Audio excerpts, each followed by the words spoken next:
चेत मच्छंदर गोरखाया में आप सबका स्वागत है। जय हिंद, जय भारत, जय जवान, जय किसान, जय विज्ञान, जय अनुसंधान। भारत आगे बढ़ रहा है और सारे विश्व को उसकी परेशानी हो रही है। सारे विश्व के देश हमारे मुंह पर तो अच्छी अच्छी बातें करते हैं, मगर वो सब पीछे से अपनी टांग खींच रहे हैं। हम आगे न जाएं ऐसा प्रयत्न कर रहे हैं। और कमनसीबी यह है कि हमारे राजकारणी भी विपक्ष के, कांग्रेस के नेता केजरीवाल, ममता, स्टालिन, फारूक अब्दुल्ला, लालू, नीतीश, अखिलेश जैसे लोग उनको साथ दे रहे हैं। देश आगे बढ़ रहा है, देश समृद्ध हो रहा है, वो उनको प्रसन्न नहीं है। सिर्फ उनको तो अपने परिवार का देखना है। कई बातों में हमें जागरूक होना पड़ेगा। सबसे पहले तो जो हमारा न्यायतंत्र है वो कांग्रेस की बदौलत है। आपको तो पता होगा कि मैं बार बार कहता हूं कि सुप्रीम कोर्ट के और हाई कोर्ट के सारे जजेस नेहरू गांधी परिवार के कमिटेड 100 परिवार से आते हैं। मेरे ये वर्ड्स को, मेरे ये शब्दों को कोई नकार नहीं सकता। और न्याय में भी उन सबका चंचुपात बढ़ रहा है। हमने देखा कि दिल्ली में जो प्रशासनिक अधिकारी हैं उनका ट्रांसफर का जो आदेश करने का अधिकार था, ट्रांसफर करने का अधिकार था, वो एलजी के पास ही था। जब से दिल्ली का राज्य बना तब से उसमें कई सरकारें आई गई, सबने एलजी के साथ मिलकर काम किया। मगर ये बड़ा बेवकूफ केजरीवाल, उसको वो सत्ता चाहिए थी। और हमारी कमनसीबी थी कि जो प्रणाली कई सालों से चली आती थी उसको सुप्रीम ने बदल दी। संविधान का जो आदेश था, जो विचार था, वो भी समझा नहीं और सरकार को उनके लिए अध्यादेश लाना पड़ा। और जैसे ही सुप्रीम कोर्ट ने केजरीवाल को अधिकार दिया, उससे तुरंत ही केजरीवाल ने जो प्रशासनिक अधिकारी केजरीवाल और उनके मिनिस्टरों के सामने जांच कर रहे थे, उस सबका तबादला करना शुरू कर दिया। कितनी दुख की बात है। यदि वो सच होते तो उनको तबादला करने की कहां जरूरत थी। सत्य को उजागर होने देता था ना। मगर झूठ को पांव नहीं होते हैं। एक छोटी सी बात समझ ले, बड़ा बेवकूफ इतना होशियार था, कनिंग था, होशियारी नहीं कनिंग था कि उसने अपने आप को सीएम तो बना दिया, मगर एक भी पोर्टफोलियो अपने पास नहीं रखा।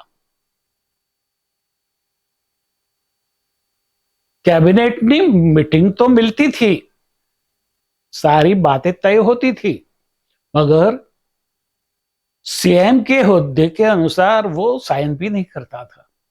तो वो सीएम का सैलरी कैसे ले सकता है? जिम्मेदारी से भागना और अपने को बड़ा बड़ा बताना, वो बड़ा बेवकूफ ही कर सकता है। और वो बेवकूफ को सुप्रीम ने सत्ता की मदिरा का ग्लास थमा दिया। रात को 2 बजे जाके जांच कमीशन के ऑफिस का ताला खोल के उनकी फाइलों को जेरॉक्स करके ले लिया। क्यों भाई, आप सही थे तो आपको यह सब करने की क्या जरूरत थी?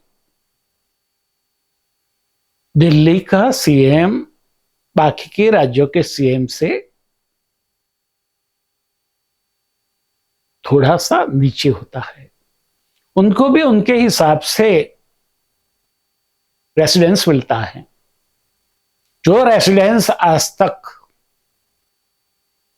मदन लाल खुराना ने स्वीकार किया, साहिब सिंह वर्मा ने स्वीकार किया, फिर वहां से चले आते आते सुषमा स्वराज ने स्वीकार किया और कांग्रेस की शीला दीक्षित जी ने स्वीकार किया। वही रेसिडेंस केजरीवाल जी को दिया गया। यदि वो सही नहीं था तो उस समय नहीं लेना था, लिया। रिपेयरिंग के नाम पर उसको तोड़ दिया, रेसिडेंस को भी तो तोड़ दिया, उनके स्टाफ क्वार्टर्स को भी तोड़ दिया और 250 पेड़ भी काट दिए और विशाल शीश महल बना दिया। किसकी परमिशन से? बड़ा पढ़ा आदमी इतना तो उसको ज्ञान होना चाहिए कि भाई मुझे इसके लिए ऑथेंटिक अथॉरिटी की परमिशन तो लेनी चाहिए। मगर वो तो दिल्ली का राजा समझता था।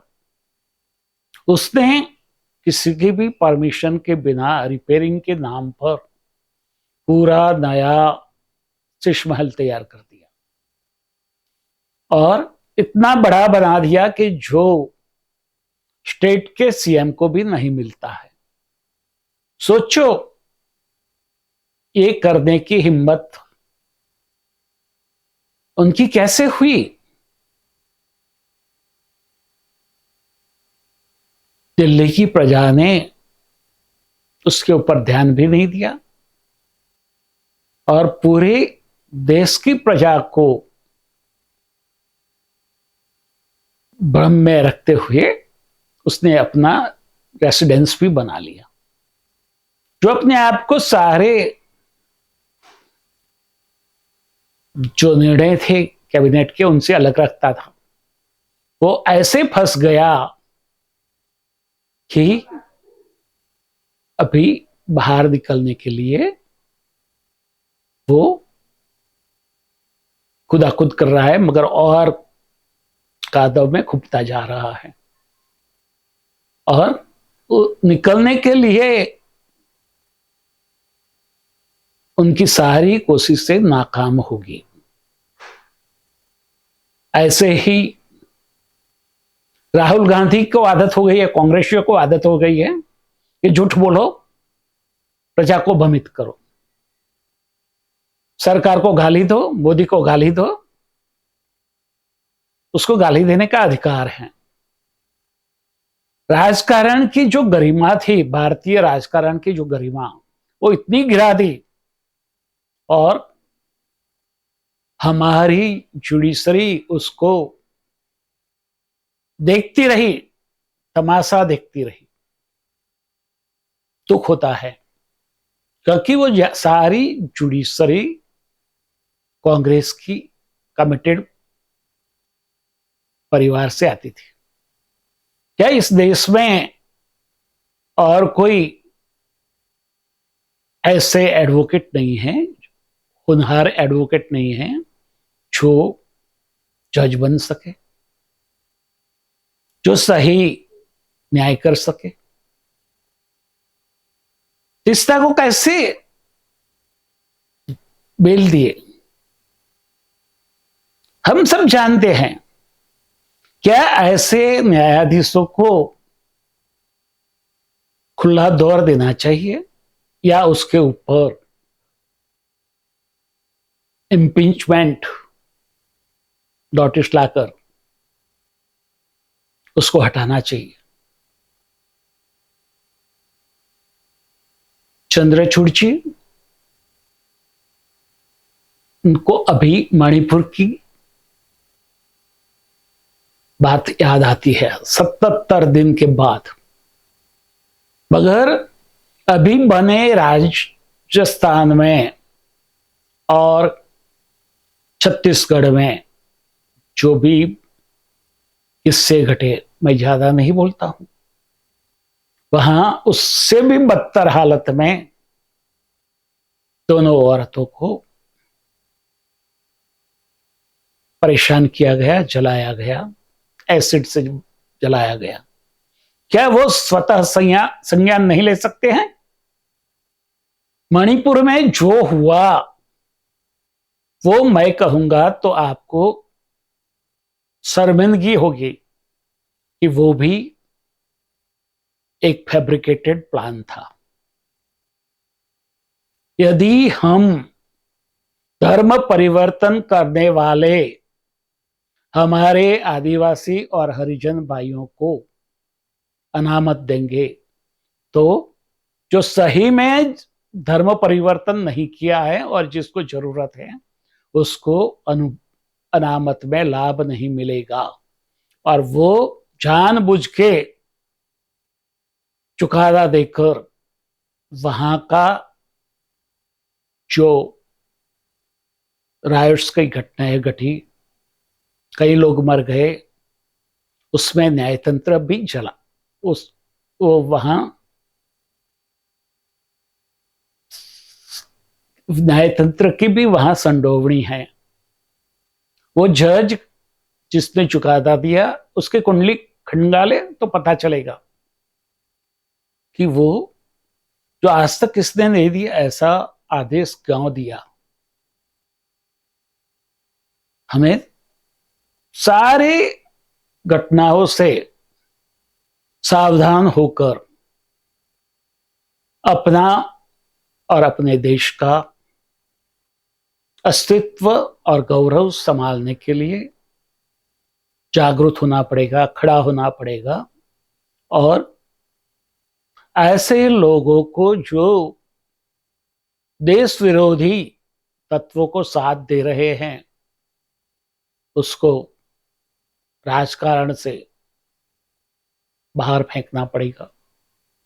हमारे भारतीय राजकारण को हमें भ्रष्ट और गुनहगार राजकारणियों से मुक्त करना होगा। उसके साथ हमें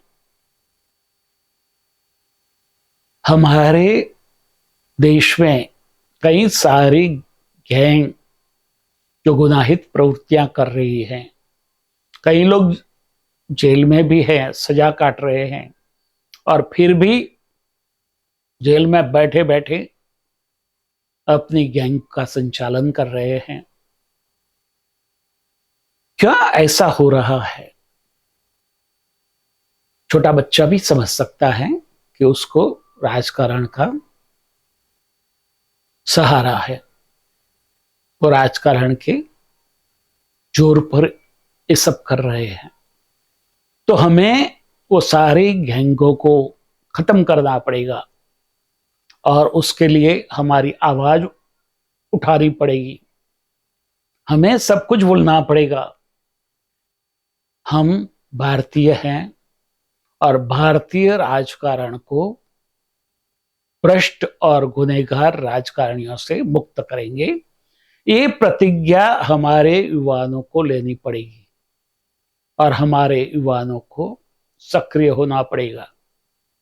जैसे बार बार देश में आंदोलन हुए हैं, अभी ये समय आ गया है कि देश के राजकारण को भ्रष्टाचार और गुनहगार राजकारणियों से मुक्त करने के लिए आंदोलन चलाने का। जागो, उठो और आगे बढ़ो।